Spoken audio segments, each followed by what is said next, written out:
Noriu pažymėti, kad augti galima visą gyvenimą, aš tebeaugu po šiai dienai. Štai prieš 6 metų netikėtai tapau dainų autoriumi ir atlikėjų. Tiesa, ilgai abejojau, ar turiu klausą. Vis klausinėdavau Daumanto, ar turiu aš klausą, ar galiu dainuoti. Jis paklausė, perkūniją girdi? Taip atsakiau, girdžiu. Turi klausą, sako, gali dainuoti. Taip ir prasidėjo.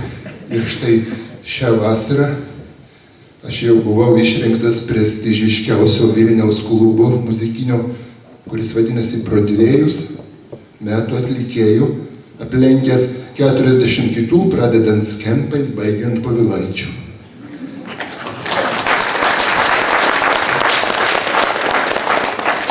Toks mano pasiekimas gali reikšti tik vieną, kad mano dainos yra labai gražios ir aš gražiai dainuoju. Ir tai dar ne viskas. Šį pavasarį aš išaugau iki dailininko. Štai šitoj knygoj iliustracijos yra mano. Kai kuriuose darbuose aš dar šiek tiek primenu didįjį Leonardą, bet daugelyje jau esu visiškai savarankiškas. Ypač geras mano darbas yra 302 puslapyje pirmieji lietuviai Mėnulyje.